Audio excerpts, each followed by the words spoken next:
Olá, nono ano, tudo bom com vocês? Espero que estejam todos bem com suas famílias, que estejam se cuidando, se protegendo nesse momento tão difícil que a gente está passando. Eu estou com muita saudade de todos, mas enquanto não voltamos às nossas aulas normalmente, eu vou gravar essas videoaulas explicando os temas da semana da nossa disciplina. Peço que vocês sempre acompanhem com a apostila de vocês, com o caderno, e qualquer dúvida que vocês tiverem, vocês vão anotando e depois me procurem no nosso horário de aula normal, do período da manhã, que eu ajudo vocês no que for preciso, tá bom? Então vamos lá. Primeiro, nós vamos fazer a correção de algumas das atividades que nós realizamos. Ficou uma questão na página 17 do impressionismo, que número 4, você consegue identificar essas características na obra a seguir? Quais delas, características do impressionismo? E aí tem duas pinturas, uma do Monet, As Ninféias Brancas, de 1895, e uma de um Renoir, O Almoço dos Remadores.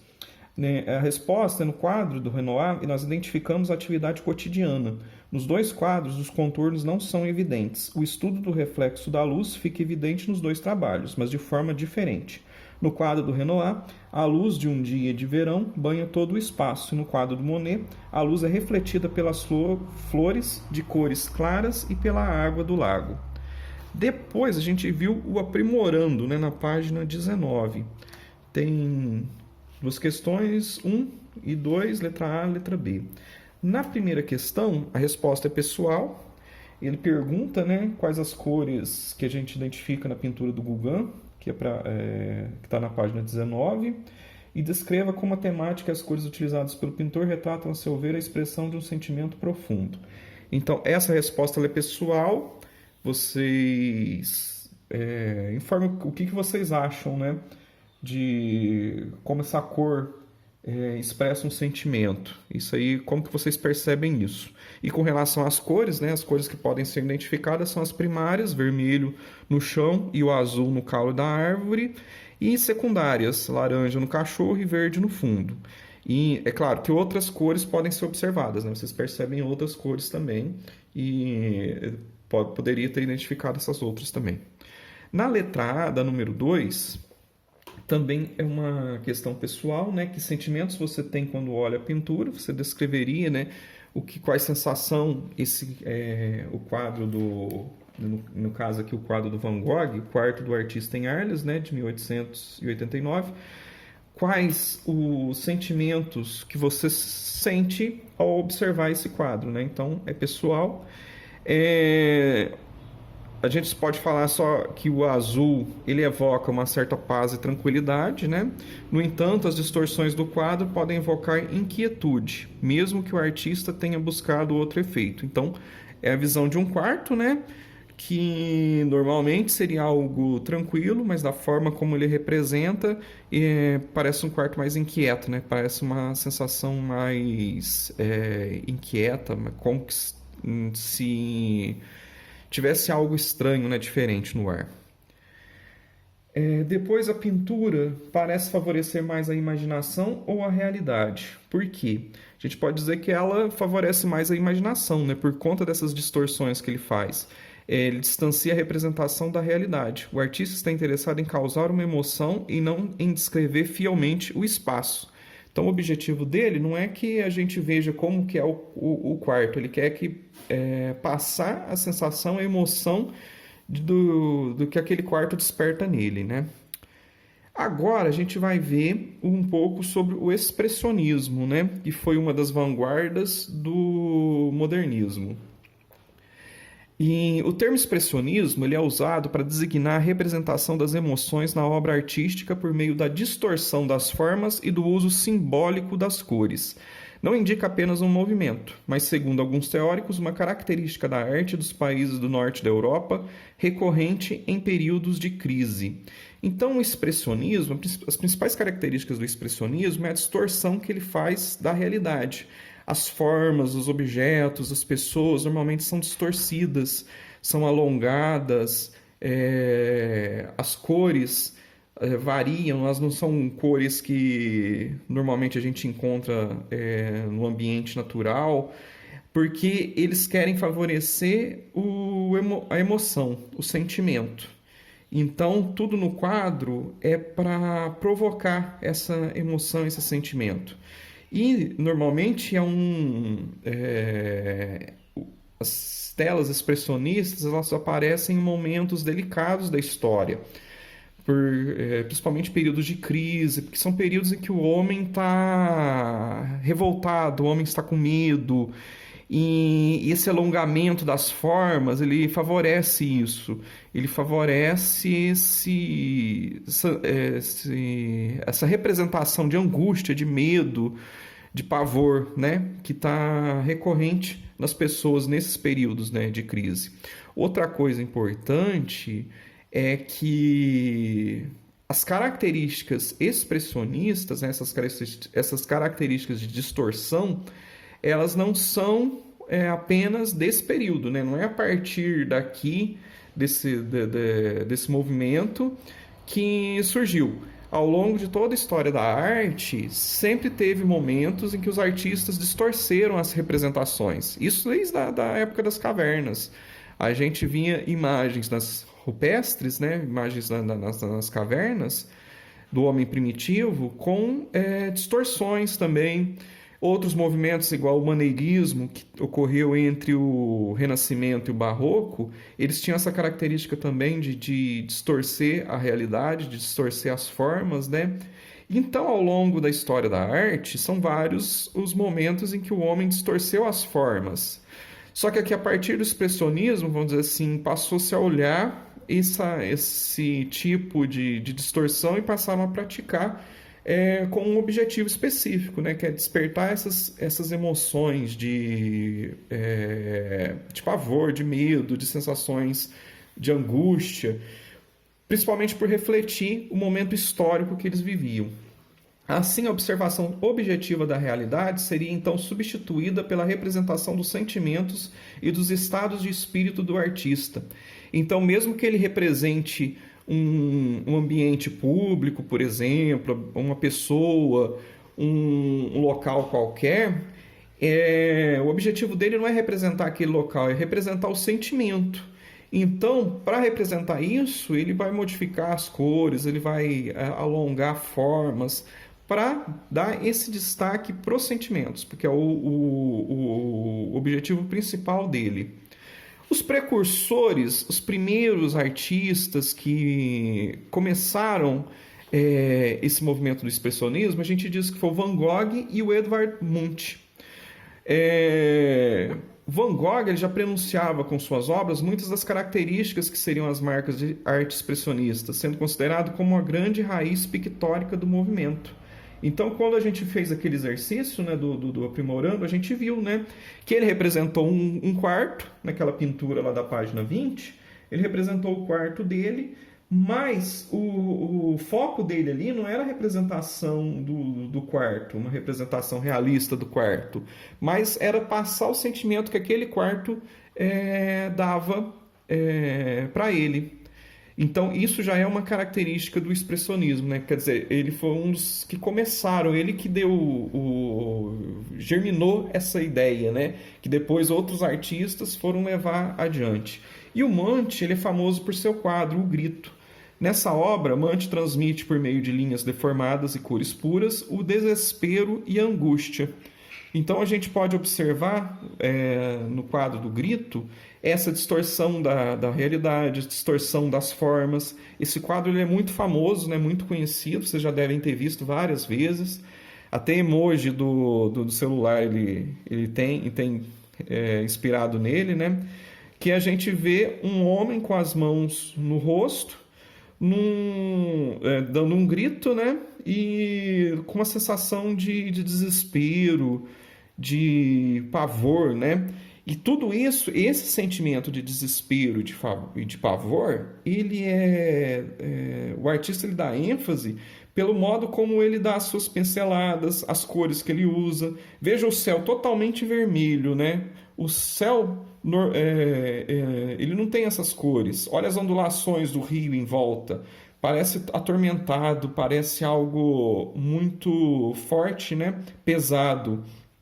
Então, o Munch distorceu a realidade para poder representar esse sentimento, né, de desespero, de medo, de não saber para onde ir, de não saber o que fazer, né? Que era algo que os homens daquele período, né, estavam passando no momento histórico deles. Nos primeiros passos do expressionismo na Alemanha, eram muito comuns os agrupamentos de artista, ou seja, grupos que tinham membros seguindo alguns preceitos estéticos e objetivos em comum. E nas vanguardas isso vai ser muito comum.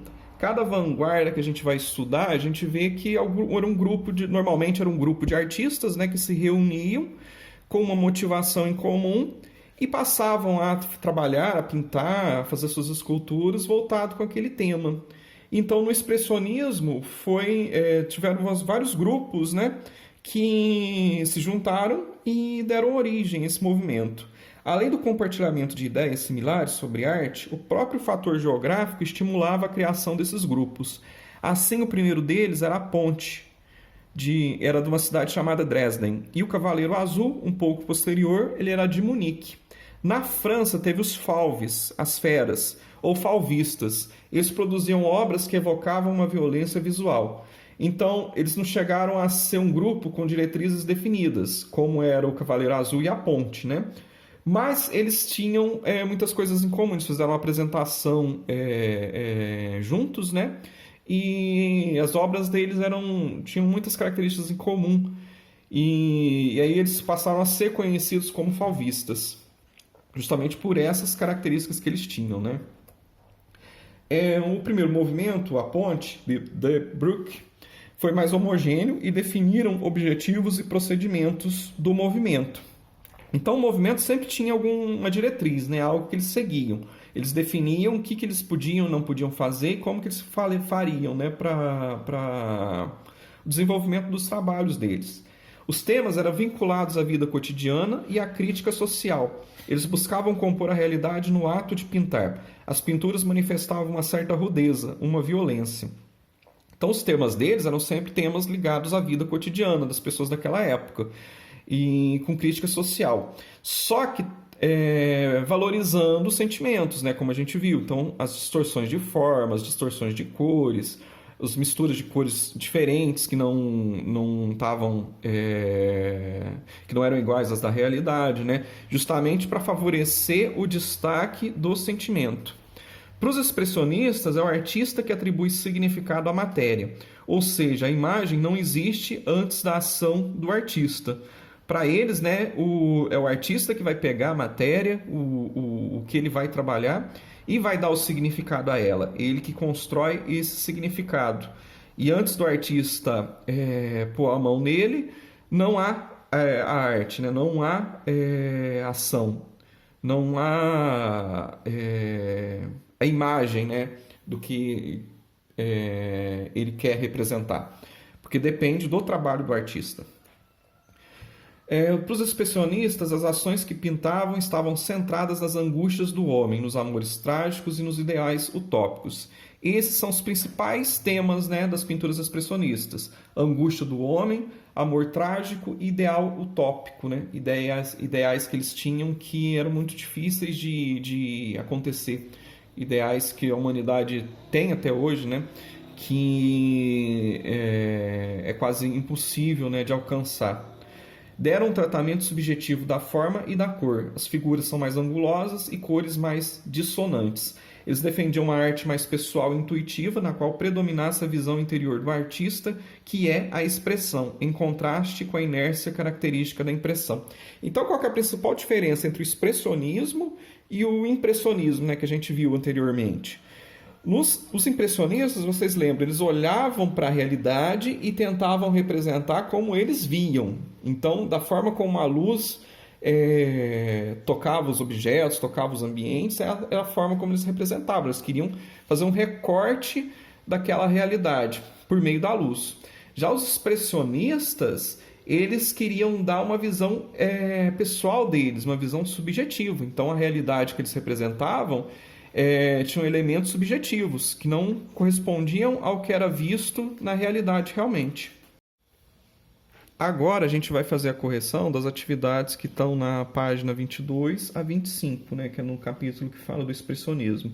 Na página 23 é apresentada a pintura do Matisse, O Quarto Vermelho, ou A Mesa de Jantar, de 1908, e pergunta na letra A: em sua opinião, por que a obra O Quarto Vermelho de Matisse pode ser considerada uma representação violenta da realidade?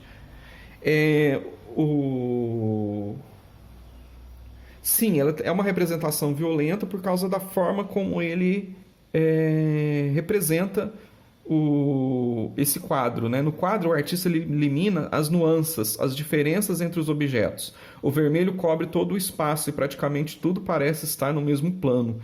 Ele utiliza o vermelho em quase todo o quadro. A gente percebe que esse interior dessa casa é quase todo vermelho. E isso acaba um pouco com a representação das formas dos elementos, né? A gente não percebe nem direito onde começa a mesa e onde termina a mesa e começa a parede, por exemplo, né? Porque o vermelho está dominando. Então, o vermelho nesse quadro ele é muito forte, por isso que ele é um pouco violento. A gente olha... O tema parece algo comum, né? Uma mesa com frutas, uma mulher, né, colocando essas frutas na mesa. É uma situação bem comum, mas olha como esse vermelho dá uma sensação forte no quadro. E também essas plantas, esses ornamentos azuis, né, em volta, dão uma sensação de prisão, de algo que está abraçando, né, fechando, enclausurando essa mulher nesse ambiente. Olha as flores também, o vermelho das flores se mistura com o vermelho da parede. A gente mal consegue identificar onde que são pétalas das flores, né, e onde é a parede. Na letra B, que semelhanças e diferenças é possível estabelecer entre a representação do quarto realizada por Van Gogh e a realizada por Matisse? Os dois artistas eles utilizam cores fortes, no entanto, Matisse é mais radical, pois cobre toda a tela de vermelho. A número 2 agora, página 25. Observe as características do expressionismo na obra a seguir, né? Aí nós temos uma obra do Kirchner, Rua de Berlim. E a letra A. O tema pode ser considerado cotidiano? Por quê? Sim, é uma representação do cotidiano. Ela representa pessoas caminhando por uma rua de uma cidade. Letra B. As formas são angulosas? Explique. Então, sim, a gente observa que as pessoas representadas são representadas de uma forma angulosa, né? O que quer dizer isso? Tem uma distorção, como se o corpo delas, né, tivessem vários ângulos, formassem vários ângulos, como se elas se esticassem para cima, né? A gente percebe que são corpos mais finos e esticados, né? E essa ondulação é que a gente chama de angulação. Nós podemos perceber a angulação na bola dos casacos, nos seios das mulheres e na cabeça dos cavalos. A letra C. A apreciação da obra lhe dá a impressão de estar mais diante de uma rua ou de um sentimento representado na ideia de rua? Explique. Essa resposta é pessoal. O importante é perceber que há mais de uma representação de ideia de aglomeração do que uma representação fiel de uma rua. Então a gente observa que essa imagem ela é mais do que uma representação daquela rua. Ele não quis fazer como os impressionistas, né, que tentavam mostrar o ambiente como ele era percebido, né?